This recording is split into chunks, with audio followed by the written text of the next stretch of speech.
ये video assistant loco pilot की तैयारी करने वाले सभी स्टूडेंट्स के लिए बहुत खास है।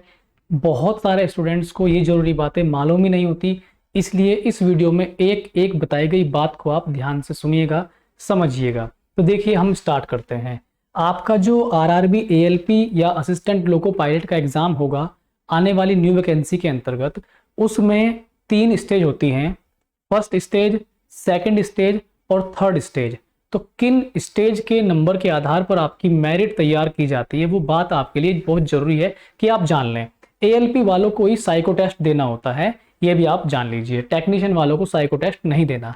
तो यहाँ पर देखिए, जो फर्स्ट स्टेज सीबीटी एग्जाम है, ये कॉमन फॉर एएलपी टेक्नीशियन, ये कॉमन होगा सभी के लिए। यहाँ पर लिखा हुआ है कॉमन होगा। ड्यूरेशन इसका 60 मिनट होगा और नंबर ऑफ क्वेश्चन 75 होंगे। तो ये जो स्टेज 1 का एग्जाम है, इसके आधार पर मेरिट नहीं बनेगी। ये केवल ये जांचने के लिए होगा कि उम्मीदवार सेकंड स्टेज में बैठने लायक है या नहीं। ये मान लीजिए कि पहला एग्जाम होगा, इसके आधार पे आपके एक पासिंग मार्क्स जारी किए जाएंगे। उस मार्क्स के से ज्यादा जिसके नंबर होंगे, उनको सेकंड स्टेज में बैठने का मौका मिलेगा। ठीक है, अब हम बढ़ते हैं थोड़ा सा आगे। एक एक जानकारी, इसमें सब कुछ लिखा हुआ है, आप अपने आप भी पढ़ लेना। हम इस नोटिफिकेशन को आपके जो ग्रुप है इस वीडियो के नीचे डिस्क्रिप्शन में मिलेगा, उसमें हम इसमें डलवा देंगे। ठीक है, तो आप ग्रुप में जाके जरूर चेक कर लेना। सेकंड स्टेज ये रहा। सेकंड स्टेज में जो टाइम ड्यूरेशन होगा आपका 2 घंटे 30 मिनट का होगा for part A and part B. तो पार्ट ए के लिए जो टाइमिंग होगी आपकी, ये 90 मिनट होगी। नंबर ऑफ क्वेश्चन आपके 100 होंगे। तो एक बात आपको ध्यान देनी है, पार्ट ए में ये वाली लाइन आप ध्यान से पढ़िए, यहां से यहां तक। पार्ट ए के आधार पर ही आपकी मेरिट बनेगी, ध्यान देना, इस लाइन को ध्यान से पढ़ेंगे।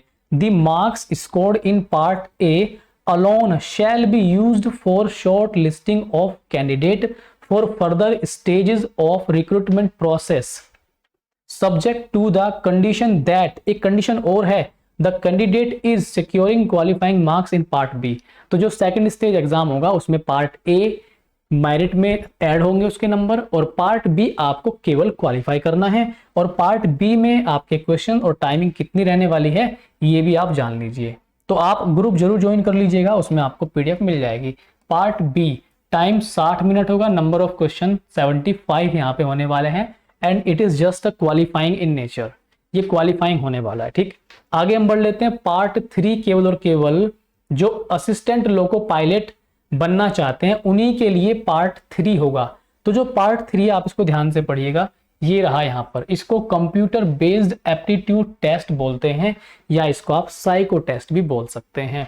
और ये special who have opted for ALP, जिन्होंने एएलपी के लिए ऑप्टेड किया है, उन्हीं को देना है, टेक्नीशियन वालों को नहीं देना। ठीक, और यहाँ पर ये बात भी आप पढ़िए, क्वालिफाइंग मार्क्स। दरअसल होता क्या, 5 पार्ट होते हैं आपके पूरे साइको टेस्ट में। हर एक पार्ट में आपको कह रहा है secure a minimum score of 42 marks in each of the test batteries. 5 batteries होती हैं, 5 के 5 में 42 नंबर आपको मिनिमम स्कोर करने हैं उसको पास करने के लिए, क्योंकि उसके आधार पर भी आपकी मेरिट तैयार की जाएगी। तो 2 मुख्य रोल हैं, पार्ट ए स्टेज सेकंड का, और थर्ड वाले में साइको टेस्ट में हर एक पार्ट में मिनिमम 42 नंबर आपके आने चाहिए। तो साइको टेस्ट और सेकंड स्टेज का पार्ट ए ही आपका मेरिट बनाने वाला है। अब मैं आपको लेकर के चलता हूं सीधे सीधे अपने बहुत इंपॉर्टेंट बात पर, जो है आपकी साइको टेस्ट से लेकर। तो साइको टेस्ट क्या कहता है, आइए इसको हम देखते हैं। साइको टेस्ट के बारे में हम लोग आराम से जानते हैं। वीडियो 10-5 मिनट लंबा हो सकता है, ध्यान से सुनना, डबल स्पीड बढ़ा के देख सकते हैं, इंपॉर्टेंट है। अच्छा लगे तो शेयर भी कर सकते हैं। ये रहा आपके सामने, देखिए मेमोरी टेस्ट आपका पहला होगा, दूसरा होगा फॉलोइंग डायरेक्शन टेस्ट, तीसरा होगा डेप्थ परसेप्शन टेस्ट, चौथा होगा कंसंट्रेशन टेस्ट, और 5वां होगा आपका परसेप्चुअल स्पीड टेस्ट, प्रत्यक्षीकरण गति टेस्ट। तो इसमें हर टेस्ट की हम इंपॉर्टेंट बात यहाँ पे जान लेते हैं। सबसे पहले बात करेंगे मेमोरी टेस्ट की। तो आइए देखिए मेमोरी टेस्ट के बारे में क्वेश्चन कैसे दिए रहेंगे, किस तरह से आपको करने होते हैं। ये देखिए आपके सामने है टेस्ट फॉर मेजरिंग मेमोरी, और ये है 1 का ए पार्ट। मतलब इसमें ए पार्ट में कुछ क्वेश्चन होंगे, किस तरह के क्वेश्चन होंगे, कैसे करने होते हैं, आइए जान लेते हैं। देखिए यहाँ पर ये आप ये चित्र को ध्यान से देखिए, इस चित्र को ध्यान से देखिए, और इसको ध्यान से देखिए। अब ये क्वेश्चन था, इसका आंसर कैसे करना है सॉल्व। देखिए ये वाला कहाँ पे आया, ए में, ये वाला चित्र ए में आया, तो इसलिए फर्स्ट का आंसर हो जाएगा ए। फर्स्ट का आंसर होगा ए, क्योंकि ये हिस्सा ए में आया। अगर ये हिस्सा सी में आता तो सी आंसर हो जाता फर्स्ट का। तो आप देखिए यहाँ पे आना है तो ये फर्स्ट में आया, आपका आंसर हो गया ए। दूसरे का ये वाला हिस्सा देखिए कहाँ पे आया, ये वाला जो हिस्सा ये आया आपका सी में, तो आंसर दूसरे का सी हो जाएगा। तो देखिए पहले का यहाँ पे आंसर था ए, दूसरे का आंसर है सी, और तीसरे वाले का जो ये चित्र है ये आएगा इसमें, तो तीसरे का आंसर हो जाएगा बी। आई होप आप मेरी बात समझ गए कि मैं आपको क्या कहना चाहता हूँ। आइए हम लोग आगे देख लेते हैं, इसमें धीरे धीरे हम लोग आगे बढ़ेंगे और हर एक चीज समझते हुए आगे चलेंगे। तो ध्यान से सुनना है, साइको टेस्ट के बारे में बहुत इंपॉर्टेंट जानकारी मिलने वाली है आपको ये। तो यहाँ पर देखिए ये एक फिर से आपको क्वेश्चन दे दिया गया और आप इस चित्र को देखिए ध्यान से। चित्र आपको कहाँ पे दिखाई दे रहा है, ये क्वेश्चन है, इसके आगे हम इसका एक दूसरा ही डायग्राम देखेंगे जिसमें हम पहचानेंगे। अब आप देखिए ये रहा, हमने इसी की बात की थी 1, ये 1 पे लिखा हुआ है, तो इस 1 की वहां प्लेसिंग क्या है, आप देखेंगे कि इसकी यहां प्लेसिंग है ए। तो यहां जो इसकी प्लेसिंग ए है तो 1 का जो आंसर हो जाएगा, 1 का आंसर होगा आपका ए। आप मेरी बात समझ गए होंगे मैं क्या कहना चाहता हूं, ठीक है। हम इसका आंसर भी देख लेते हैं कि इसका आंसर क्या होगा। आइए हम देखते हैं इसका आंसर, और ये देखिए आपको देखने पता लगेगा कि हाँ इसका आंसर तो जो मैंने बताया वही है, इसका आंसर है ए। ऐसे ही आप सारों के आंसर देख सकते हैं। समझ में आ गई आपको मेरी बात, आगे चलते हैं हम थोड़ा सा। अब देखते हैं हम लोग इसी का पार्ट बी है 1B, इसी में है फर्स्ट में मेमोरी टेस्ट में। तो अगर आप देखेंगे यहाँ पर बहुत ध्यान से आप गौर फरमाइएगा कि जो ये प्रेस है, प्रेस का नंबर 42 है और टॉर्च का नंबर है 93। तो अब हम आंसर को देखते हैं किस तरह सोल्व करना है, किस तरह से मिलेगा। याद रखिए प्रेस है 42 और टॉर्च है 93, तो टॉर्च आपका 93 पे है। यहाँ पे देखिए ये रहा टॉर्च, देखिए, और टॉर्च का जो आंसर होगा वो होगा 93 और फर्स्ट का जो ऑप्शन है वो हो जाएगा बी। तो बी यहाँ पे सही जवाब होगा। ये देखिए बी आपका सही जवाब है। ये प्रेस किस पर थी, 42 पर थी, तो इसका भी आंसर क्या हो जाएगा, बी हो जाएगा। ये देखिए आपका आंसर बी आ गया। समझ गए होंगे आप मेरी बात। ऐसे ही आप सारे के सारे प्रैक्टिस कर सकते हैं एक एक की। ये देखिए ये सारे के सारे चित्र आपको दिए गए हैं, सबकी इनकी प्रैक्टिस आप खुद कर सकते हैं। ये पीडीएफ आपको ग्रुप में मिल जाएगी, ग्रुप आप लोग जरूर ज्वाइन कीजिए। ग्रुप ज्वाइन करना बहुत इंपॉर्टेंट है, ठीक है। आगे मैं इसमें बात करता हूँ, ये सब प्रैक्टिस के लिए आपको दे रखे हैं, तो आप इनकी आराम से प्रैक्टिस करना बैठ के। अब देखिए जो दूसरा है test for measuring ability to following direction, कुछ दिशा निर्देश दिए होंगे उनको फॉलो करके आपको आंसर करना है, या बोले तो कंडीशनल, कुछ कंडीशन दी होंगी उनको फॉलो करके आपको आंसर करना है। जैसे यहाँ पर देखिए एक क्वेश्चन आपके सामने आया और क्वेश्चन ये है, ये रहा क्वेश्चन, और यहाँ पर आपको ये रो दे रखी है, इस तरह से रो होती है, और जब इस तरह से आओगे ये कॉलम होते हैं आपके, ठीक है। तो ये आपको दे रखी है जो क्वेश्चन है, क्वेश्चन पढ़िए ध्यान से क्या लिखा हुआ है। ऐसा कौन सा अक्षर है जो ए के ठीक ऊपर आता है, ऐसा कौन सा अक्षर है जो ए के ठीक ऊपर। तो देखिए यहाँ पर तो कोई अक्षर नहीं है, आप कहेंगे 1 है, ये अक्षर नहीं है, ये नंबर है, ठीक है। ए के ऊपर यहाँ कुछ नहीं है, लेकिन ए के ऊपर यहाँ पर क्या है, बी है। ए के ऊपर यहाँ पर क्या है, बी, यहाँ भी ए के ऊपर बी है और यहाँ भी ए के ऊपर बी है, तो इसका आंसर क्या हो जाएगा, बी हो जाएगा। तो जैसा उसने कहा, जैसा उसने पूछा, जैसे उसने कंडीशन दी, उस कंडीशन से आपको आंसर करना है कि ए के ऊपर देख के बताओ क्या आ रहा है। समझ गए होंगे आप मेरी बात। आगे चलते हैं हम थोड़ा सा, एक दो यहाँ पे सवाल ले लेते हैं। ये क्वेश्चन है मुख्य, इससे वो 20-22 क्वेश्चन आपसे पूछेगा।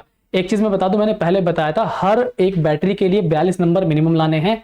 और एक चीज और बता दूं कि हर एक पार्ट, जो 5 पार्ट है इसमें, हर एक पार्ट के लिए आपको अलग अलग टाइमिंग दी जाएगी। वहां पर आपको एग्जाम सेंटर में टाइमिंग बता दी जाएगी, तो उस टाइमिंग के अंतर्गत ही आपको ये पेपर सॉल्व करना होगा। आइए जैसे ये देख लेते हैं, ये हमारा एक टेस्ट है। ये क्या कह रहा है हमसे, हम इसका क्वेश्चन नंबर 4 देख लेते हैं। क्या कहा, पंक्ति सेकंड यानी कि रो सेकंड के सी के ऊपर जाएंगे और लेफ्ट देखेंगे कौन सा अक्षर है। सी के लेफ्ट देखना है, सी के ऊपर वाला लेफ्ट।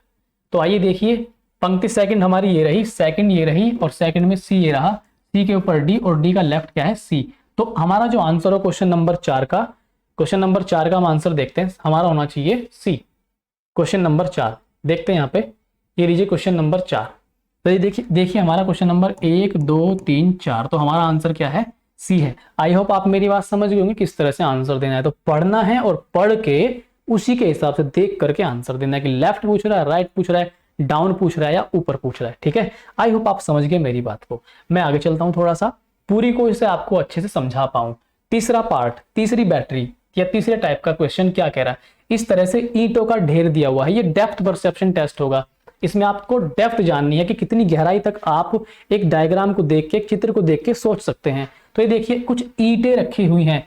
ये जो ईंट है ये कौन कौन सी को छूती है, एक कौन कौन सी को टच करेगी, इसको टच करेगी, और ए इसको टच करेगी। तो ए तो दो ही को टच कर रही है, दो ईंटों को टच कर रही है। समझ गए आप मेरी बात को, वेरी गुड, बहुत बढ़िया। यहाँ पर देखिए बी ईंट कौन कौन सी को टच करेगी, ये जो बी है सी को टच करेगी, और अपने से ऊपर रखी हुई इसको भी टच करेगी, ठीक है।